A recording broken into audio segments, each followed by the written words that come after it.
Baik, selamat pagi.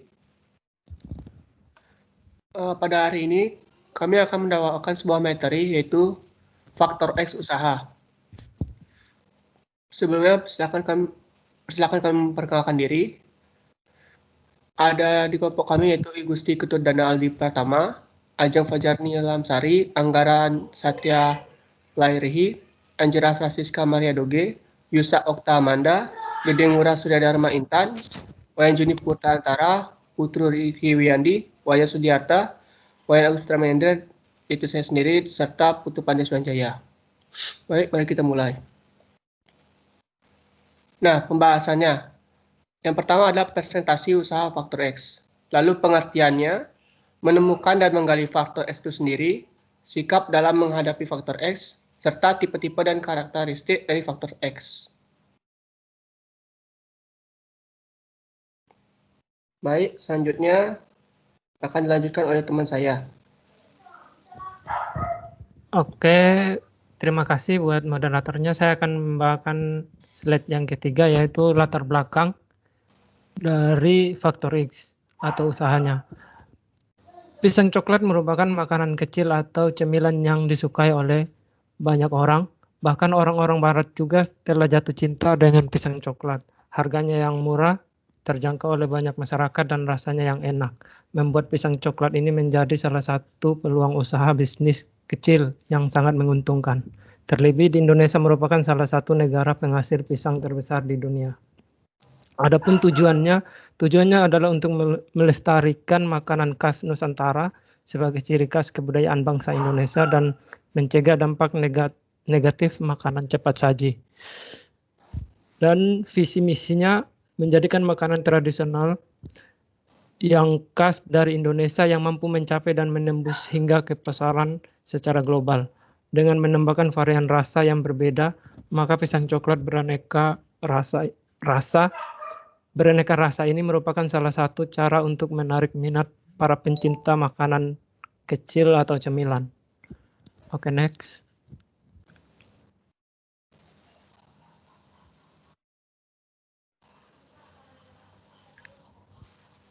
Ada pula aspek pemasarannya. Yang pertama adalah marketing mix. Marketing mix dibagi menjadi 3, yaitu yang pertama produk yang dijual adalah pisang coklat, dan makanan ini merupakan makanan ringan yang sesuai dengan keadaan masyarakat dan makanan selingan dalam kehidupan sehari-hari. Kedua, price atau harga per satu pisang coklat yaitu sebesar Rp1.000, dan harga ini sungguh terjangkau. Yang ketiga, place atau tempat. Dalam hal ini kami dan teman melakukan penjualan di kawasan kampus, dan kami juga menerima pesanan dari pembeli. Oke, selanjutnya yang B, peluang dari produk yang dijual. Harganya yang murah, maka dari kalangan apapun dapat membelinya. Walaupun harganya murah, tetapi rasanya tidak kalah nikmat dengan kue-kue yang mahal, maka dari itu usaha ini tidak pernah sepi pembeli. Yang ketiga atau yang C, lokasi usaha. Faktor usaha yang dapat membuat berhasil salah satunya adalah lokasi yang strategis dan bisa dengan menitipkan pada warung-warung yang sudah bekerja sama. Oke, saya kembalikan kepada moderator. Baik, bisa dilanjutkan dari teman saya. Baik, yang berikutnya metode pelaksanaan. Pertama, kekuatan dari produk makanan ringan ini yaitu pertama, menjual produk makanan untuk semua kalangan masyarakat. Yang kedua, bahan produk yang higienis dan sangat terjamin. Yang ketiga, harga produk cukup terjangkau. Yang berikutnya, kelemahan. Kelemahan dari produk makanan ini yaitu pertama, bersifat tidak tahan lama. Yang kedua, produk makanan yang mudah untuk ditiru jenis dan bentuknya. Yang ketiga, peluang. Yang pertama, tempat yang penuh strategis dan dapat dijangkau setiap masyarakat. Yang kedua, fasilitas yang cukup memadai dan mampu diperoleh secara cepat. Yang berikutnya adalah ancaman. Yang pertama, banyak saingan di luar sana. Yang kedua, harga bahan baku yang sewaktu-waktu bisa naik dapat menyebabkan kenaikan harga pisang coklat yang mungkin dapat mengurangi pembeli. Baik, saya kembalikan ke moderator. Baiklah, kalau gitu silakan dilanjutkan. Oke, di sini saya akan melanjutkan. Ya, di sini ada bahan dan cara pembuatan. Bahan-bahan: 1. Sisir pisang kepok, kupas kulitnya, belah menjadi 4. Kedua, 1 bungkus lembar kulit lumpia siap pakai susu coklat. Yang ketiga, 1 butir telur ayam, dikocok. Keempat, minyak untuk menggoreng secukupnya.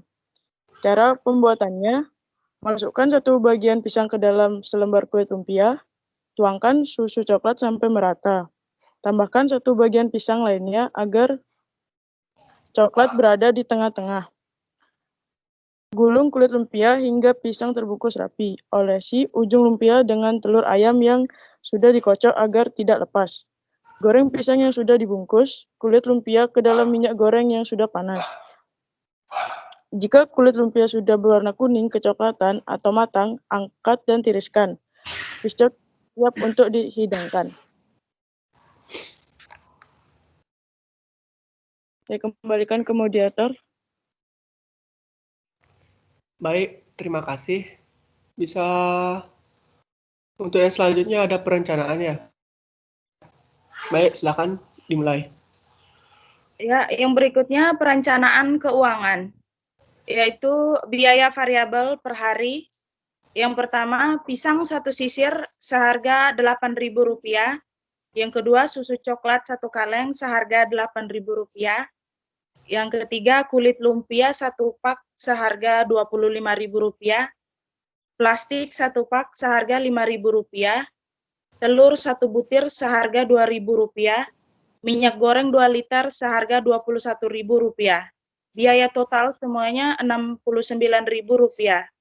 Pendapatannya, omset per hari Rp1.000 dikali 100 buah pisang, yaitu mendapat laba per harinya Rp100.000. Biaya total Rp69.000 sama dengan Rp31.000 laba per minggu. Terus 6 kali Rp31.000 sama dengan Rp186.000 laba per bulan. Terus 4 kali Rp186.000 sama dengan Rp774.000. Baik, saya kembalikan ke moderator. Baik, terima kasih. Nah, sekarang kita ada tentang definisi dari faktor X. Bagi yang membawakan, dipersilakan. Baik, saya akan menjelaskan definisi dari faktor X. Faktor X itu diibaratkan usaha, merupakan faktor yang melekat pada diri semua orang, tak berwujud benda, namun dapat dirasakan. Pada diri seorang entrepreneur, faktor X sangat mempengaruhi geraknya dalam menjalankan usahanya.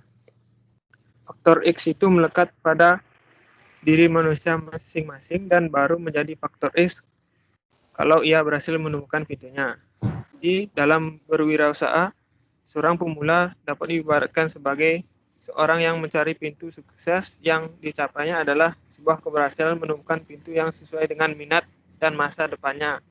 Tapi untuk menemukan pintu itu, ia harus mengutuk-ngutuk sampai segera menemukannya. Ia melawan rasa nyaman sampai benar-benar mendapatkan hasil yang sesuai. Sekian dari saya kembalikan ke moderator.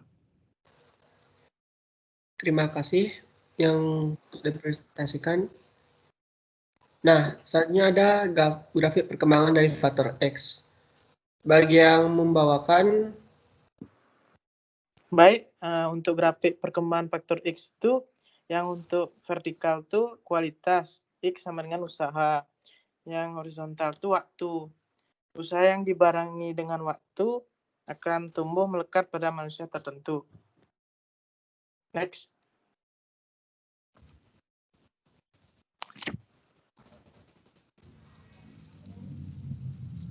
Saya kembalikan Baik. ke moderator. Baik. Nah, di materi selanjutnya ada identifikasi dari faktor X itu sendiri. Bagi yang membawakan, dipersilakan. Baik, saya akan membawakan presentasi identifikasi faktor X. X besar ada di tangan orang dewasa, yaitu orang-orang yang sudah memiliki kepercayaan pasar yang tinggi.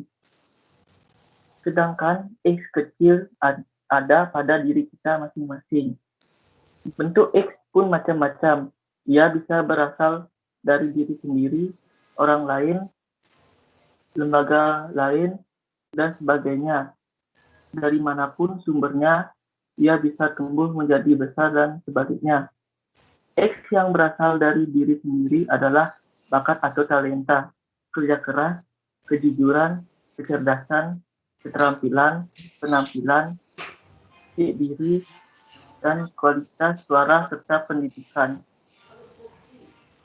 Kita dapat menunggang kuda yang berasal dari orang lain atau lembaga lain yang menemukan pintu, orang tua, mertua, atasan, alma mater, kantor, tempat Anda bekerja, pasangan hidup, sahabat, keanggotaan pada suatu organisasi.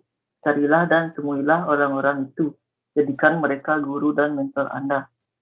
Sekian presentasi dari saya kembalikan ke moderator. Baik. Nah, selanjutnya ada tipe-tipe dari faktor X itu sendiri. Bagi yang membawakan, dipersilakan. Di sini saya membawakan tipe-tipe faktor X. Yang pertama ada X besar. X besar berarti sebuah ketidaknyamanan. Berjuang untuk mengejar prinsip nyamanan baru. Prinsipnya adalah daripada hidup susah nanti, lebih baik sulit sekarang tetapi masa depannya lebih baik. Nah, yang kedua ada faktor X kecil. Berarti sebuah kenyamanan.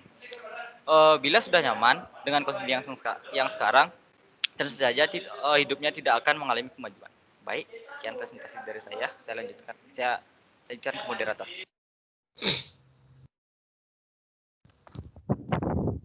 Baik, terima kasih.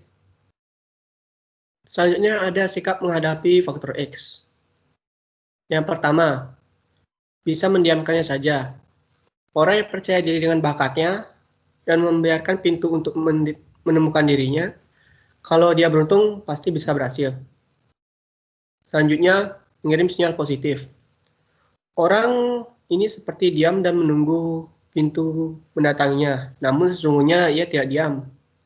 Ia mengirim sinyal agar pintu itu bergerak menghampirinya. Dengan kata lain, ia mengetuk pintu itu dengan bahasa tubuhnya, entah dengan penampilan yang menarik, suara yang khas, usaha berbagai macam, dan sebagainya.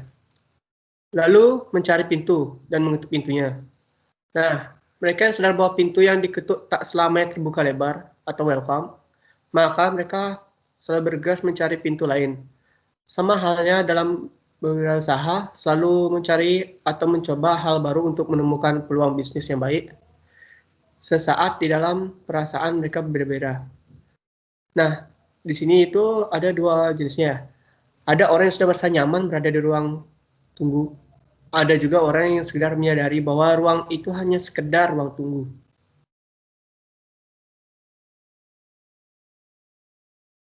Baik, selanjutnya ada karakteristik dari faktor X. Bagi yang membawakan, dipersilakan. Baik, di sini ada karakteristik faktor X. Yang pertama merupakan penentu keberhasilan. Di sini, jika faktor X yang di dalam diri seseorang dijalankan dengan benar, maka ia akan menemukan pintu kesuksesan tersebut. Yang kedua, merekat pada diri manusia. Sejak lahir, faktor X tersebut sudah ada dan tertanam dalam diri masing-masing manusia, tergantung proses pembentukan saja. Yang ketiga, tidak diperoleh dalam waktu sekejap. Faktor X tidak dapat diperoleh dengan instan, harus dilalui dengan proses yang begitu panjang untuk membentuk kepribadian diri. Yang keempat, dapat tumbuh dan berkembang menjadi X besar. Pertumbuhan faktor X akan berangsur berkembang sampai pada tahap akhir sesuai dalam proses yang dijalankan. Yang kelima, dapat berasal dari diri sendiri, namun bisa juga dari luar. lingkungan. Faktor X tersebut bukan pula hanya berasal dari diri pribadi, melainkan bisa didapatkan dari orang sekitar. Dan yang terakhir, sekali tumbuh, dapat dipakai untuk usaha lainnya. Faktor X multifungsi dapat dipergunakan untuk berbagai macam usaha dalam proses perkembangannya. Baik, saya kembalikan ke moderator. Baik, terima kasih. Nah, selanjutnya ada faktor S tidak dapat dirampas. Bagi yang membawakan, dipersilakan. Faktor X tidak dapat dirampas. Karena melekat pada diri sendiri, maka harus dipelihara atau dikembangkan. Banyak seorang berusaha merampas X sama seperti merampas kuda dari tunggangan yang dimiliki oleh seorang. Padahal X itu merupakan kombinasi dari berbagai hal yang melekat pada diri seorang. Next. Menemukan dan menggali faktor X. Yang pertama adalah mengetahui kemampuan yang dimiliki, menelusuri serta eksplorasi sedalam mungkin tentang apa yang Anda lakukan untuk orang lain dengan keahlian dan keterampilan Anda. Yang kedua adalah cari sesuatu yang sedang tren saat ini. Carilah pintu yang mampu membuat X Anda bertumbuh dengan cara mendatangi dan mensurvei perkembangan pangsa pasar tersebut. Yang ketiga adalah memberi nilai tambah pada produk yang tersedia. Dengan kreativitas yang dimiliki, maka dapat melakukan teknik ATM, amati, tiru, lalu modifikasi dengan melakukan beberapa percobaan pada produk yang ada. Yang terakhir adalah membuat riset, penelitian di pasar, dan menciptakan jenis produk atau jasa baru. Dari hasil riset dan penelitian, maka akan munculkan peluang bisnis yang tepat dan memulailah menciptakan produk baru serta lakukan eksperimen yang kreatif.